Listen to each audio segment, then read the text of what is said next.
After 2 years of writing and editing these videos on the exact same hardware and using GNOME for almost that entire time period, it was time for a change. So I have replaced both my day-to-day laptop and my editing and gaming desktop with just one single device that is going to have to do everything from now on. No more setting up syncing that is bound to fail at some point, no more copy-pasting my settings and my stock footage and music library between computers, no more planning when I'm going on holidays, the ultimate lazy bastard's dream. And since changing hardware isn't quite enough, I also decided to move from GNOME to KDE in the process, and to change the distro I use as well. So let's look at the whole new setup, how I configured KDE, how I use this device, and how it compares to the previous setup. To be noted, this new setup was made possible by Tuxedo. They sponsored this video and they gave me the laptop to make this new setup possible. So thanks Tuxedo for sponsoring the video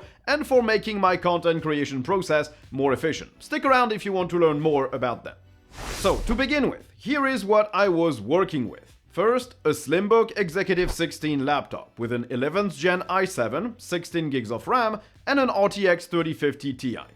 Good enough for day-to-day tasks, but definitely not enough for video editing on a daily basis. Resolve choked on the 4 gigs of vRAM, and that led to crashes and performance problems. Second, I used a desktop PC with 32 gigs of RAM, a Ryzen 7 5800X, and an RTX 3070.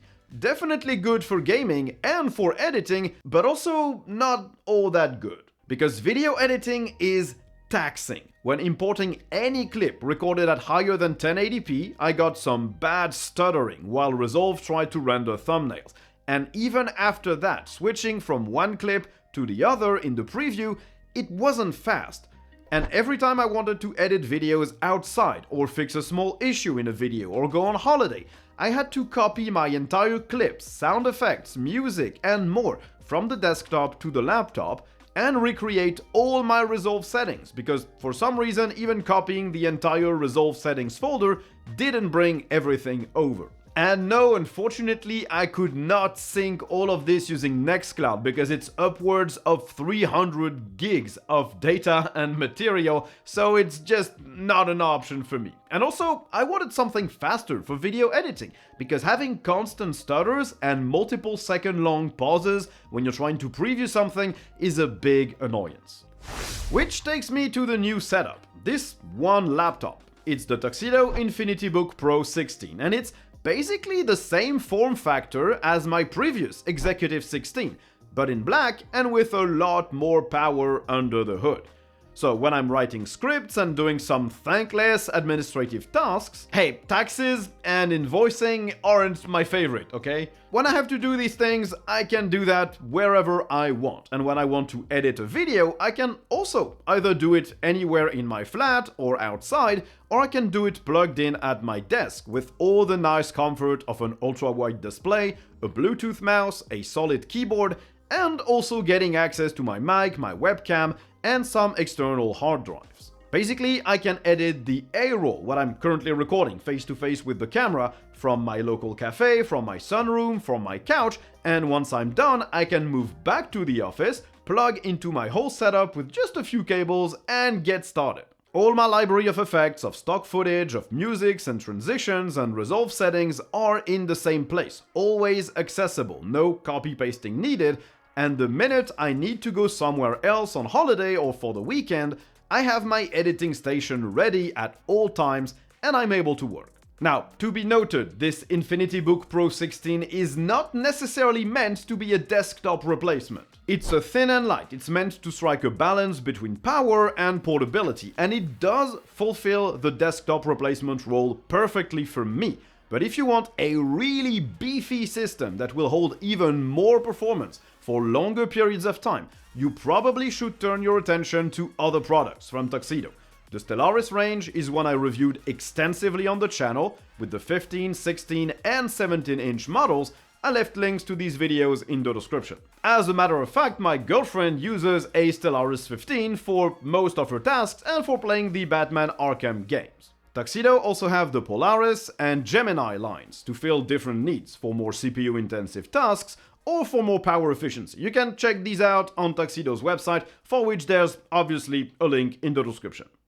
So let's look at the laptop itself, the InfinityBook Pro 16 Generation 8. It's a 16 inches, just like my previous one, which is a minimum for me for video editing. It's 2560 by 1600, so a 16 by 10 ratio. It uses an Intel i7-13700H, coupled with 32 gigs of DDR5 RAM at 4800 MHz, plus an Nvidia RTX 4060 with 8 gigs of vRAM. It has a 500 gigs SSD, it's a Samsung 980 Pro using PCIe 4. It's the same awesome chassis I loved on my previous laptop. It's lightweight at 1.6 kilos, it's less than 2 centimeters in height, and it packs a lot of ports. Super important to me is the SD card reader, because that's what I use to record videos, so no adapter needed, but it also has USB-C with DisplayPort plugged into the Nvidia GPU. It has Thunderbolt 4 linked to the integrated Intel GPU with power delivery, plus 2 USB-A ports, an HDMI 2.0 port, and a headphone jack. All of that is in a sturdy magnesium chassis. I picked the black version, but there's a silver one as well. It has a splendid hinge, the best touchpad I ever used on a laptop, period, and a very, very good chiclet keyboard that I really love typing on. Honestly, I would love to just type on that keyboard even when the laptop is closed and plugged in at my desk. But maybe that's because my external keyboard is a very old, sort of mechanical Apple keyboard. Just maybe. The display is fantastic as well, with a high enough resolution for 16 inches, although I do use 125% scaling on KDE to make things a bit more legible. And it runs at up to 240 Hz, although I generally only use it at 60 to save battery life. Speaking of which, it embarks an 80 watt-hour battery, which gives me about 8 hours of battery life when I use my power-saving power profile, and about 3.5 hours of video editing when going at full tilt, which is generally more than what I can do in one sitting when I'm not at my desk. The only letdowns here are the usual speaker, webcam, and microphone combo, which are meh. Not terrible, not great, they're the usual fare for any laptop. Basically, I've learned to accept that. In short, it's a wonderful device. The form factor is perfect for me, the performance is awesome, the port selection is almost perfect, we'll see why in a minute, and it generally just does everything I need it to, and as we'll see in terms of performance, faster than any of my previous devices. Now, I run this laptop using Tuxedo OS, the default distro Tuxedo installs on their devices. It's basically Ubuntu LTS, plus a rolling release model for drivers, kernels, and for the KDE desktop, plus a very nicely done control center, and their Tomter utility, which automatically installs any patches or drivers you might need to improve hardware support. I reviewed this distro recently, I left a link to that video in the description, but all you need to know is that it's the distro I recommend if you want to use KDE on an Ubuntu base.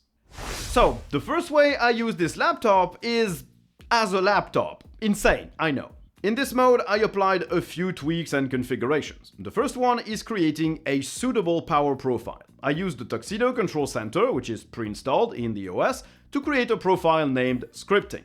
It basically drops the screen brightness to 35%, enough when using the laptop inside, even in a brightly lit room. And it changes the fan profile to quiet, so no noise.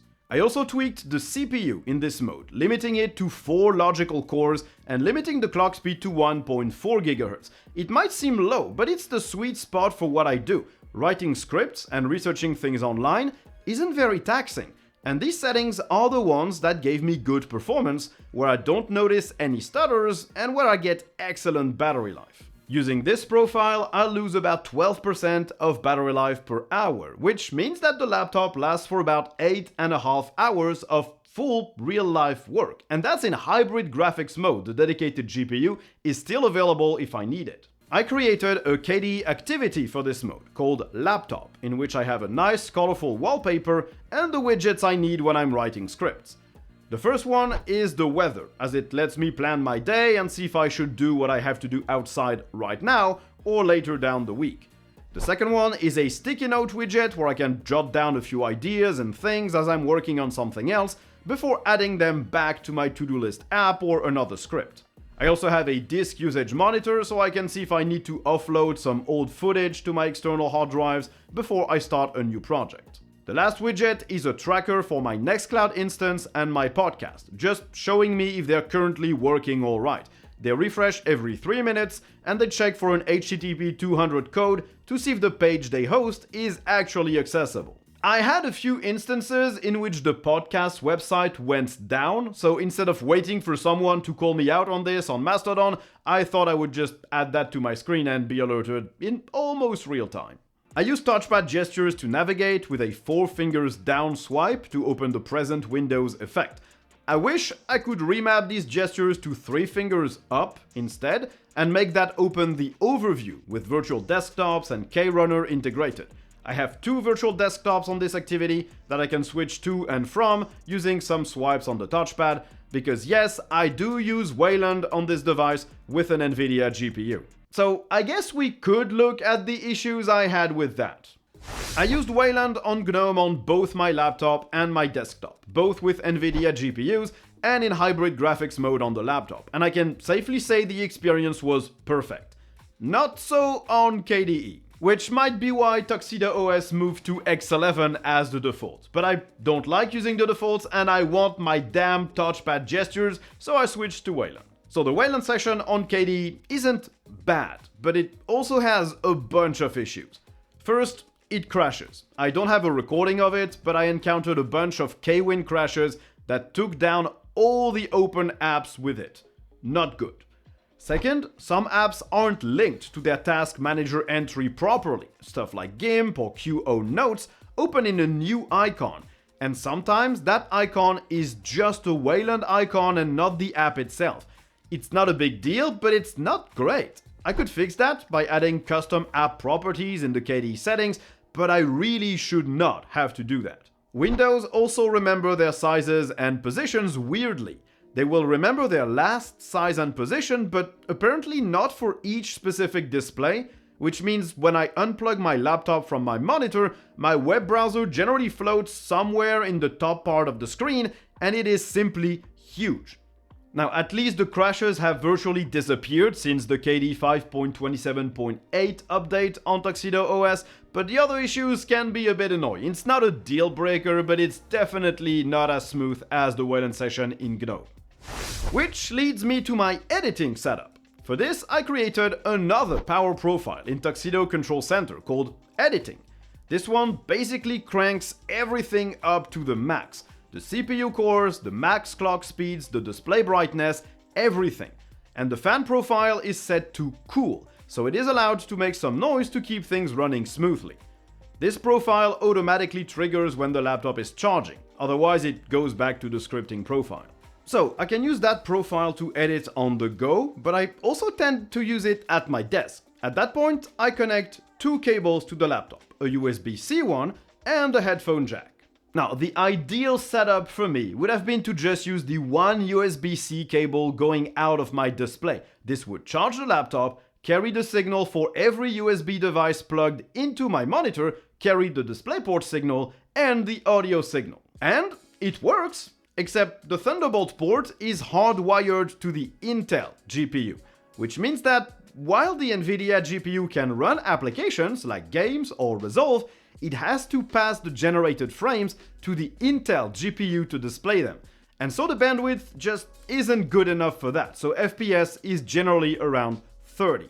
Which means I had to use a USB-C dock, namely the Steam Deck dock here, to which I gave a haircut so the little rubber adapter would fit well into the laptop even when closed. Hey, don't judge me, the Steam Deck is never seeing any kind of use from that dock, because I already have a SteamOS console, which I made out of a Tuxedo Cube, which is one of their tower PC in a relatively smaller form factor, and running Holo ISO. In that USB-C dock, I have Ethernet plugged in, plus an HDMI cable to the display, plus the various USB peripherals, some of them using a USB hub, plus a USB-C cable plugged into a wall socket to give power delivery as well. The one thing I still have to figure out is the headphone jack. For now, I have to plug my speakers in my laptop directly, because if I plug them in through the display, They are not detected as an audio device through the dock and the HDMI cable. There has to be a solution for that. I'll look into it as time goes on. So in terms of the KDE setup for editing, I have a dedicated activity with different widgets. It's titled Editing, and it has a black and white wallpaper to avoid being distracting when editing, plus some performance monitors, one for the CPU, one for the RAM, one for the disk space, and one for the Nvidia GPU vRAM. These are pretty important because when you edit, if your vRAM gets full, Resolve can choke and sometimes even crash, so you're gonna lose some unsaved work. And for the GPU and the RAM, they're also important because when you're recording something using OBS, you want to make sure that your CPU isn't taxed to the max or your recording is going to be all stuttery and unusable and you're going to have to do it again. I also have a folder view widget to display the contents of my video folder so I can get quick access. This is all complemented by my plasma panel, which has that show desktop button at the bottom left so I can quickly peek at the sensors, complete with a hot corner to do the same thing. I have a Places widget, so I can access my favorite folders easily. Then I have a centered taskbar, which is only centered because on an ultra-wide display, you don't want these stuck all the way to the left and having to crane your neck to see these icons. And then to the right, I have the notifications, the clock, and a user applet to log out and restart the computer. And yes, I don't use a menu. I mapped KRunner to the super key, so I just hit super, type what I want, press enter, and it opens. Since I don't have my trusty gestures when my laptop is closed and plugged into my display, I mapped the thumb button of my mouse to the KDE overview, so I can see all my virtual desktops, 2 in this case, and all my open windows, or just to start typing and launching something. The taskbar isn't the best here as it can't use IntelliHide. I would like it to be always visible, except when a window covers it. But all it can do is auto-hide, which means it's gonna hide every time, even if it's not covered, or Windows can cover, which isn't exactly the same thing, because sometimes it doesn't pop back up from under a window, and sometimes you get this weird half-masked taskbar as well. Other changes I've made include moving to super plus middle mouse drag to resize windows, to follow what I was used to in GNOME. I enabled all the telemetry because I would love to help the KDE project get some data, and I also changed the Firefox config to use the KDE file picker instead of the GTK file picker. I left the instructions on how to do that in the description if you encounter the same problem. I also changed the Alt-Tab switcher to a grid of thumbnails because the default sidebar is too out of the way on an ultra-wide display. Now, let's talk performance, because it's all well and good to replace some previous computers, but it also has to perform the same task better. So how does it do for video editing and for some light gaming? Well, I'm happy to report it's actually faster than my desktop at video editing. It's probably a combination of the faster RAM, the newer generation Nvidia GPU, the way faster CPU, and the way faster PCIe 4 storage. But all in all, thumbnails in the timeline are generated extremely fast. Resolve never struggles to load any clip or to preview it or to scrub it, and rendering takes less time as well. For example, the latest news video rendered in 2 minutes and 45 seconds for an almost 16 minutes long video. My previous desktop generally took 4 to 5 minutes to render a news video of the same type. In terms of gaming, the only games I played on the desktop were Darktide and Total War Warhammer 3. As I said, I play everything else on my SteamOS console, which, as I said, is also a computer from Tuxedo. You can't accuse me of not dogfooding my own sponsors. The Total War Warhammer 3 benchmark gave me 60 FPS at medium settings and the native resolution of the laptop, which is better performance than what I got on my editing PC. Since Warhammer 3 is more CPU intensive with all the units and models visible on screen, I guess the faster CPU gives me better performance here. Darktide doesn't have an integrated benchmark, but in the ship that serves as a hub and in a mission, at the native resolution of the display, at medium graphics with DLSS unbalanced, I get a pretty stable 60 FPS. This is the same level of performance I got on the desktop. The more powerful CPU and faster RAM and SSD seem to compensate nicely for the relatively weaker GPU. So in the end, not only do I have a more streamlined setup with just one device, but it's also actually faster at doing all the things that I did on 2 different devices. So this is my new editing setup. You might be thinking, so what? The guy discovered production laptops and Thunderbolt, and sure, you might be right. But also, look at this thing. It's super thin and light, it's smaller, and it weighs less than a MacBook Pro, and it's more powerful than some of them. And it can run Linux perfectly, and it can game, and it lets me edit videos faster than a desktop that's only 2 years old, and was pretty damn powerful at the time. Now, like I said, my own use case is covered perfectly with this laptop, but it doesn't mean it's intended for a desktop replacement. Depending on your needs, you might be better served by other product lines from Tuxedo, like the Stellaris, the Gemini, or the Polaris. And if you don't need a dedicated GPU and you just need a laptop, you might also want to look at the other product ranges from Tuxedo, since they have basically something that covers everything. So, thanks to Tuxedo for sponsoring the video. As you might have gathered, they make laptops and desktops that run Linux out of the box. They have a big range of devices for virtually every need and every price point, and they ship to most countries in the world.